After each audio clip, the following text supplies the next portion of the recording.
नमस्कार मित्रों, बैसाख माह चल रहा है और हमारे सभी भक्तगण 6 महीने के इंतज़ार कर रहे हैं कि जल्दी से जल्दी भगवान बद्री विशाल का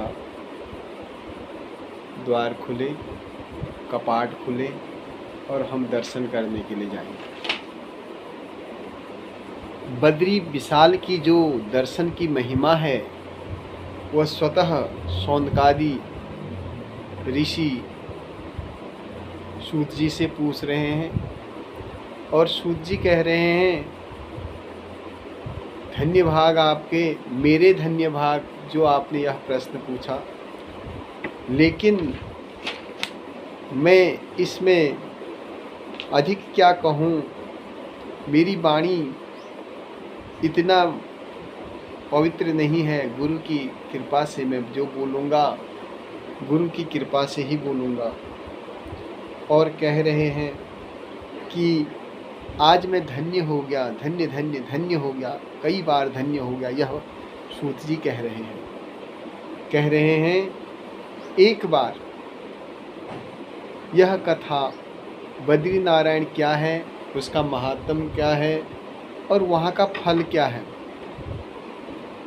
सारे देवी देवताओं ने कुमार कार्तिकेय को, जिसे स्कंद कहते हैं, भगवान स्कंद, उनको आगे कर के, और हम यह कथा भी स्कंद पुराण से ही कर रहे हैं, तो उसमें कहा कि आप भगवान शिव से भगवान केदार की महिमा का वर्णन करा। तब यहाँ पर कार्तिकेय पूछते हैं कि बद्री का आश्रम क्या है, उसका महात्म हमें भी बताइए। मित्रों, विस्तार पूर्वक कहें तो बद्री नारायण का जो कथाएं हैं, जो अलग अलग पुराणों में व्याख्यान है, उसको तो पूरा नहीं कर पाते हैं।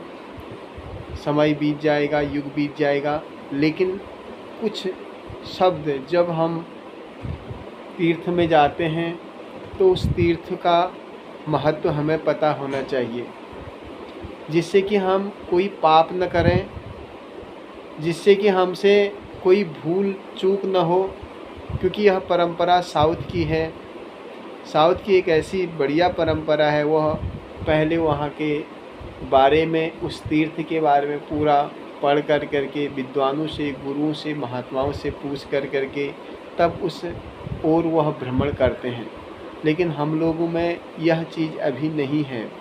हम सीधे जाते हैं और अनजाने में सही, हम जानबूझ करके न भी करें, अनजाने में सही पाप तो पाप होता है।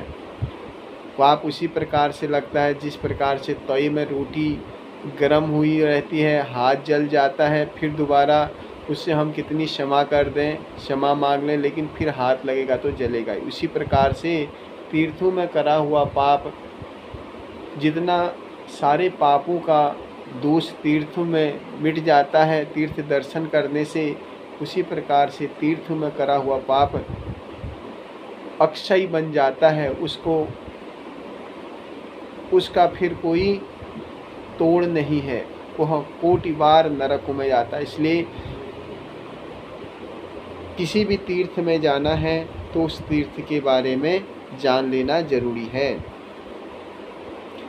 तो कह रखा है, गंगा, गोदावरी, नर्मदा, तप्ती, यमुना, शिप्रा, पुण्यमयी गोमती, कौशिकी, कावेरी, चंद्रभागा, सरयू, वेदवत्री, सरस्वती, गंडकी, सिंधु, ये सब पवित्र नदियां हैं। बार बार सेवन करने से और इनका भोग तथा सेवन का भोग जो होता है, उससे मोक्ष प्रदान हो जाता है।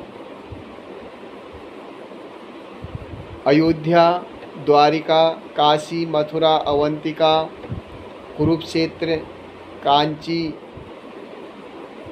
पुरुषोत्तम क्षेत्र, पुष्कर क्षेत्र, राम तीर्थ, वराह क्षेत्र, बद्री नामक महापुण्य क्षेत्र कहे गए हैं। इन क्षेत्रों में, इन जगहों पर जा कर के आदमी पुण्य आत्म इन कितना भी पाप क्यों न हो, वह पापों से मुक्त हो जाता है।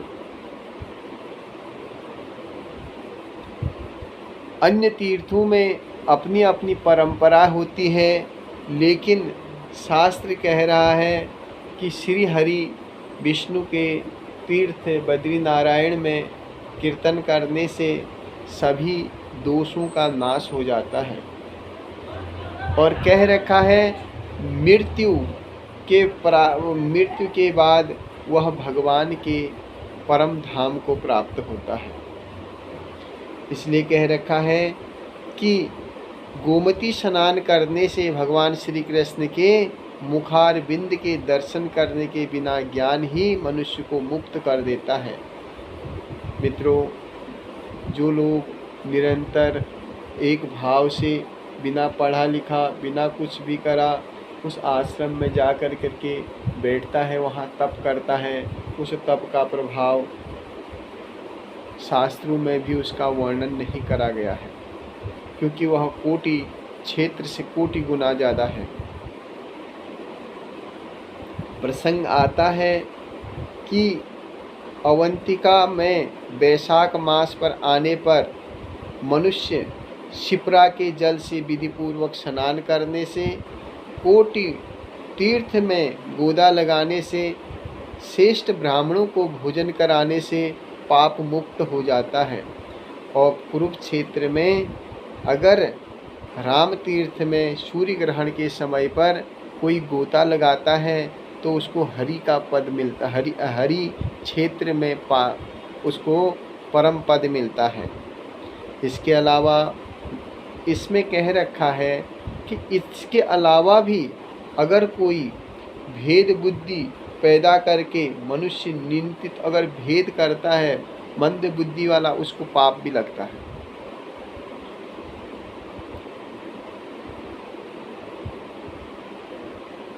भगवान विष्णु और शिव कांची में साक्षात भगवान शिव निवास करते हैं, लेकिन पुरुषोत्तम क्षेत्र में मार्कंडेय सरोवर जो है, वहाँ जल के स्नान करने से, जगन्नाथ जी का दर्शन कर लेने से मनुष्य को ज्ञान योग के बिना ही पुनः माता के स्तनों का दूध नहीं पीता, और उसको इतना वो हो जाता, उसका जन्म रोहिणी क्षेत्र में अंतर्गत मनुष्य में सरोवर स्नान करने से, भगवान विष्णु को प्रसाद का ग्रहण करने से मनुष्य वैकुंठ धाम को चले जाता। फिर उसको माँ के गर्भ में दूध पीने की माँ के गर्भ में आने के बाद दूध पीने की ज़रूरत नहीं है, क्योंकि उसका जन्म और मृत्यु नहीं होती। इसके अलावा कह रखा है जो मनुष्य वैकुंठ धाम में स्थान पाता है, कार्तिकी की पूर्णिमा को पुष्कर क्षेत्र में स्नान कर करके दक्षिण सहित श्राद्ध तथा भक्तिपूर्व ब्राह्मण को भोजन करवाता है, उसको भी वही पुण्य प्राप्त होता है। लेकिन उसके बाद कह रखा, इतना करने के बाद इन अलग अलग तीर्थों का अलग अलग महत्व बता रखा है। अंत में कह दिया, भगवान शिव कह रहे हैं, हे कार्तिकेय, भगवान विष्णु का जो बद्री नामक तीर्थ है, यह तीनों लोकों में दुर्लभ है। यह इसका कोई यह मिलना ही असंभव है। उसके स्मरण मात्र से कह रहे हैं कि जाना तो रहा दूर, बद्री जो क्षेत्र है, बद्री का आश्रम का जो क्षेत्र है, उसका महात्म पढ़ लेने से, सुन लेने से, उसका नाम बद्री बद्री बद्री बद्री नारायण कहने से, इस लेने से इस संसार में, पृथ्वी, स्वर्ग तथा रसातल में बहुत से इतने तीर्थ हैं, पर बद्री तीर्थ का समान कोई दूसरा तीर्थ नहीं है। कह रखा है कि कार्तिकेय तप, योग और समाधि से जो कुछ नहीं मिलता है उससे भी कई गुना बद्री नारायण का यह नाम लेने से संपूर्ण तीर्थों का फल मिल जाता है और इसके दर्शन मात्र से भगवान विष्णु का परम पद प्राप्त होता है। इसलिए कह रखा है इसमें बहुत सारे तीर्थ हैं और उन तीर्थों का वर्णन हम अगले भाग में करेंगे। आप अगले उसमें सुनोगे अग्निकुंड क्या है और अग्निदेव ने सर्वभक्षण रूप में दोष का निवारण कैसा करा, इसका अगले एपिसोड में हम जानेंगे। जय श्री बद्री नारायण।